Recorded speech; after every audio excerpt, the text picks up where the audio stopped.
அமுதே நமக. குரு வாழ்க, குருவே சரணம். ஆன்மீக அன்பர்கள் அனைவருக்கும் இனிய வணக்கங்கள். நம்ம இந்த வீடியோ மூலியமாக 2025ஆம் ஆண்டிற்கான ஆவணி மாத ராசி பலன்களை பார்க்க இருக்கிறோம். குறிப்பாக இந்த வீடியோவானது பார்த்தோம் அப்படின்னாக்கா சிம்மராசி அன்பர்களுக்கான வீடியோ.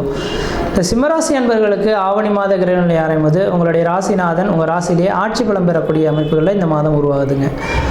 ஆனால் இந்த சிம்மராசி அன்பர்களின் வாழ்க்கையில் பார்த்தோம் அப்படின்னாக்கா எப்பொழுதுமே ஒரு செயல்களை தொடங்கிட்டாங்க அப்படின்னாக்கா பின்ன நோக்கி அந்த செயல்களை விட்டு விலக மாட்டாங்க. எது நடந்தாலும் சரி அந்த செயலை செய்து முடிச்சுட்டு தான் வரக்கூடிய நபர்களாக இருப்பாங்க. எடுத்த காரியத்தை முடிக்கக்கூடிய ஒரு நபர்களாக இருப்பாங்க. யாருக்கும் அடிபணிந்து போகாத நபர்களாக இருப்பாங்க. நீதி நேர்மைக்கு கட்டுப்பட்டவங்களாக இருப்பாங்க. தப்பு செஞ்சவங்களுக்கு தண்டனை கொடுக்கக்கூடிய ஒரு மனிதர்களாக இருந்துட்டு இருப்பாங்க. தன் தாயாக இருந்தாலும் பிள்ளையாக இருந்தாலும் ஒரு போல பாவிக்கக்கூடிய நபர்களாக இருப்பாங்க. அப்போ இந்த சூரியன் தான் இந்த உலகத்துக்கு பிரதானம் அப்படின்ற நவகிரகத்துக்கே பிரதானம் அப்படின்ற மாதிரி சூரியன் அம்சத்தில் பிறந்த இந்த சிம்மராசி அன்பர்கள் எல்லாரையும் ஒருமனையே பாதிக்கக்கூடிய அமைப்புகள் உருவாகும். ஆனால் உலக மக்களுக்கு பார்த்தீங்கன்னா இவரை பார்த்தா கொஞ்சம் எப்பொழுதுமே கோபம் நிறைந்த நபர் அப்படின்ற ஒரு பட்டத்தோடு இவங்க வாழ்கிறத பார்க்க முடியும். இதுக்கு காரணம் சூரியனின் காரகத்துவம். மற்றவங்களை அடக்கி ஆளக்கூடிய சக்திகள் இவங்க கையில் இருக்குன்றிருந்தீங்க. அப்படிப்பட்ட இந்த சிம்மராசி அன்பர்களுக்கு இந்த ஆவணி மாத கிரகநிலை ஆரம்பிக்கும்போது ஆகஸ்ட் மாதம் 17ஆம் தேதியிலேருந்து செப்டம்பர் 16 தேதி காலகட்டம் வரலும் இந்த ஆவணி மாத கிரகநிலை நடக்க போகுது. இந்த ஆவணி மாத கிரகநிலையில் உங்கள் ராசிநாதன் ஒரு ராசியிலே ஆட்சி பலம் பெற்றிருந்தாலும் ராசியில் இருக்கக்கூடிய கேது பகவானோட இணைவு ஏற்படுறதை பார்க்க முடியுது. அப்போ இந்த மாத காலகட்டத்தில் ஒரு வளர்ச்சியும் இருக்குது, அதுக்கு தகுந்த ஒரு தளர்ச்சியும் இருக்கிறத பார்க்க முடியுதுங்க. அப்போ முதல் காலகட்டம்னு சொல்லக்கூடிய ஆகஸ்ட் 17லேருந்து செப்டம்பர் 10 தேதி காலகட்டம் வரலும் நீங்கள் எதை செய்தாலும் தொட்டது தொடங்கக்கூடிய காலகட்டங்கள், நினச்ச சாதனை பண்ணக்கூடிய காலகட்டங்கள், குடும்பத்தில் ஒரு சுப நிகழ்வுகள், சுபகாரியங்கள், அலியா சொத்து சேர்க்கை, வீடு மனைவாசல் வாங்குவது, கட்டுவது, குடிபெயர்வது, குலதெய்வத்துக்கு செய்ய வேண்டிய சடங்குகள் செய்கிறது, திருமணமாகாத நபர்கள் திருமண வாய்ப்புகள் கூடி வருது, குழந்தை பேர் இல்லாத நபர்கள் குழந்தை பேர் உருவாகிறது. இது மாதிரி சுப நிகழ்வுகள் நடக்கக்கூடிய ஒரு காலகட்டங்களாக இந்த காலகட்டங்கள் இருந்துகிட்ருக்கும்.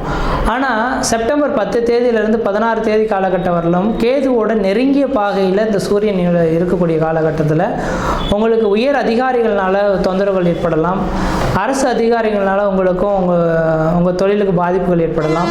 வண்டி வாகனத்தினால் தடைகள் ஏற்படலாம். கீழே மேலே விழுந்து சிராய்ப்பு காயங்கள் ஏற்படக்கூடிய காலகட்டங்கள், பிரச்சனைகள் உங்களை தேடி வரதுக்கான காலகட்டமாக இருக்கும். அந்த ஒரு 6 நாட்கள் மட்டும் கொஞ்சம் கவனமாக இருந்து செயல்பட்டிங்கன்னா பிரச்சனைகள்லேருந்து மீண்டு வரதுக்கான ஒரு காலகட்டங்களாக உங்களுக்கு உருவெடுக்கின்றீங்க. அதனால் இந்த மாத காலகட்டத்தில் முற்பகுதியில் அதுவும் ஒரு 24 நாட்கள் அதிர்ஷ்டமாகவே இருந்துட்டு இருக்கிறத பார்க்க முடியுது. அதுக்கு பின்னர் வரக்கூடிய ஒரு 6 நாட்கள் மட்டும் கவனமாக இருக்கக்கூடிய காலகட்டங்களாக இருந்துட்டுருக்கின்றீங்க. அடுத்ததாக பார்த்தோன்னா ராசிக்கு 2ஆம் இடத்தில் தனஸ்தானத்தில் செவ்வாய் பகவான் உட்காந்துருக்கார். எப்பொழுதுமே நீங்கள் கோபம் நிறைந்த நபர் தான், எதனுமே வெட்டு ஒன்று துண்டு ரெண்டு பேசிடுவீங்க. இப்போ இந்த நேர காலத்தில் செவ்வாய் வேற வந்து உட்காந்துட்டாரு அப்படின்னாக்கா குடும்பத்தில் இருக்கக்கூடிய நபர்களோட கொஞ்சம் கருத்து வேறுபாடுகள் ஏற்படலாம். நாம் சொல்லக்கூடிய கருத்துக்கள் தன் மனைவி கேட்க மாட்டாங்க, அல்லது மனைவி சொல்கிறத நீங்கள் கேட்க மாட்டீங்க. இருவருக்கும் தேவையில்லாத பிரச்சனைகள் வரலாம். தாய் தந்தையரிடையே ஒற்றுமைகள் குறைந்து போகலாம். பிரச்சனைகள் அதிகரிக்கக்கூடிய காலகட்டம் உருவாகும். அப்போ சிம்மராசி அன்பர்கள் இந்த மாத காலகட்டம் மட்டும் கொஞ்சம் முழுமையாக பொறுத்து இருந்திருக்கிறது நல்லாயிருக்கும். அதாவது பேசாமல் இருக்கிறது, மௌன விரதம் கடைபிடிக்கிறது ரொம்ப விசேஷம் எடுத்துங்க. பேச்சினாலே பல்வேறுபட்ட பிரச்சனைகள் அவ்வப்போது வந்துட்டு போகலாம். அதனால் பேச்சு கொஞ்சம் குறைச்சிக்கொள்வது ஓரளவுக்கு நல்ல பலன்களை தரும். அடுத்தது பார்த்தோம் அப்படின்னா ராசியிலே கேது பகவான் இருக்கிறது தீர்த்த யாத்திரைகளுக்கு சென்று வருது பிரச்சனைகளுக்கு தீர்வு கிடைக்கும். இப்போ வாய்ப்பு கிடைச்சா திருச்செந்தூர் முருகப்பெருமான் அல்லது காளகஸ்தி, ராமேஸ்வரம் போயிட்டு கடைகளில் மூழ்கிட்டு வர்றது ஓரளவுக்கு நல்ல பலன்களை தரும். இந்த பிரச்சனைகளுக்கு தீர்வு ஏற்படும். அடுத்தது 7ஆம் இடத்தில் ராகு பகவான் இருக்கிறது. கணவன் மனைவியிடையே அப்போது கருத்து வேறுபாடுகள் ஏற்படலாம். நீங்கள் கொஞ்சம் விட்டு கொடுக்காமல் போயிருந்தானாக்கா அது டைவர்ஸ் கேஸ் லெவலுக்கு கொண்டு போகிறதுக்கான வாய்ப்புகளும் இருக்குது. அதனால் 2026 டிசம்பர் மாத காலகட்டம் வரலும் கணவன் மனைவி உறவுகளை மட்டும் கொஞ்சம் விட்டு கொடுத்தாமல் போய்க்கிறது நல்லாயிருக்கும். அடுத்தது 8ஆம் இடத்தில் சனி பகவான் உட்கார்ந்துருக்கார். 8ஆம் இடமானது அடிவயிறு சார்ந்த பிரச்சனைகள். உங்களுக்கு சரியான நேரத்தில் சாப்பிட மாட்டீங்க, அதனால் அல்சர் சம்மந்தப்பட்ட கம்ப்ளைண்ட் வரதுக்கான வாய்ப்புகள் அடுத்த 2.5 வருட காலத்துக்கு இருக்கிற மாதிரி தெரியுது. கொஞ்சம் கவனமாக கரெக்டான நேரத்தில் மட்டும் சாப்பாடுகளை நீங்கள் பயன்படுத்திக்கிறது ஓரளவுக்கு நல்லாயிருக்கும். அடுத்து ராசிக்கு 10ஆம் இடத்துல சந்திரன் இருக்கனால இந்த நேர காலகட்டத்தில் உணவு விடுதி வைக்கிறவங்க, இந்த ஃபேன்சி ஸ்டோர் வச்சுருக்கவங்க, அடுத்தது பார்த்தோம் அப்படின்னாக்கா புத்தக கடை வச்சுருக்கவங்க, இதை மாதிரி இந்த ஹோட்டல் வச்சு நடத்தக்கூடிய நபர்கள்லாம் பார்த்திங்கன்னா தொழிலில் வருமானங்கள் பெருகக்கூடிய காலகட்டம் உருவாகும். நீங்கள் எதிர்பார்த்த மாதிரியான ஒரு வருமானங்களை பெருக்கக்கூடிய ஒரு மாத காலகட்டமாக இந்த நேரம் வந்துட்டுருக்கு.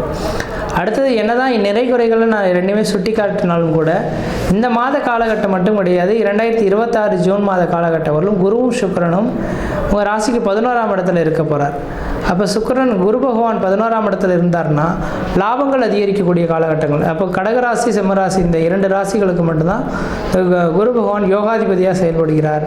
இப்போ 11ஆம் இடத்துல குரு பகவான் இருந்து தனக்கு உங்களோட ராசிக்கு 5ஆம் இடத்தை பார்க்க இருக்கனால வெகு நாட்களில் குழந்தை பேர் இல்லாத நபர்களுக்கு குழந்தை பேர் உருவாகலாம். திருமணமாகாத நபர்களுக்கு திருமண வாய்ப்புகள் கூடி வரலாம்.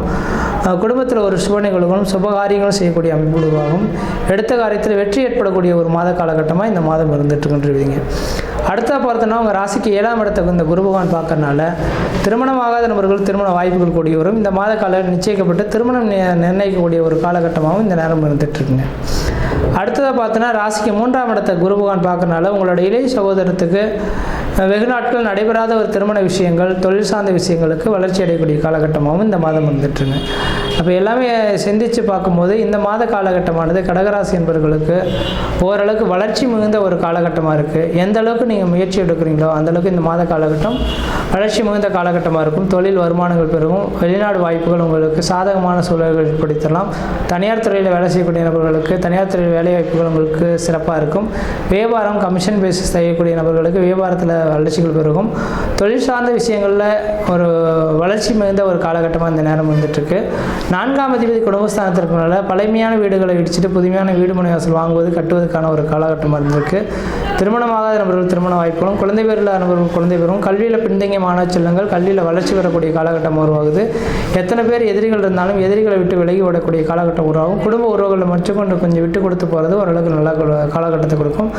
உடல் ஆரோக்கியத்தில் மட்டும் கொஞ்சம் அக்கறை எடுத்துக்கங்க. அடிவயிறு சார்ந்த பிரச்சனைகள் அவ்வப்போது வரலாம். உடல் ஆரோக்கியத்தை மட்டும் அக்கறை எடுத்துக்கொள்வது நல்ல பலன்கள் தருன்றீங்க. மற்ற விதத்தில் உங்களுக்கு எந்த விதத்தையும் தோஷங்கள் கிடையாது. இந்த மாத காலகட்டத்தில் நீங்கள் அதிர்ஷ்டத்தை அனுபவிக்கணாக்கா இந்த மாதத்தில் வரக்கூடிய 2 பிரதோஷ காலகட்டத்திலையும் சிவபெருமான் கோயிலில் இருக்கக்கூடிய நந்தி பகவானுக்கு 1 லிட்டர் பால் 1 முழம் முல்லைப்பூ வாங்கி கொடுத்து அர்ச்சனை செய்வது விளைவாக இந்த மாத காலகட்டத்தில் அதிர்ஷ்டத்தை அனுபவிக்கக்கூடிய ஒரு காலகட்டங்களாக உருவாகுன்றீங்க. மற்ற விதத்தில் எந்த விதத்தையும் தோஷங்கள் பாதிக்க முடியாது. சீர்னு சிறப்பமாக இருப்பீங்க, நலமாக இருப்பீங்க. நன்றி, வணக்கம்.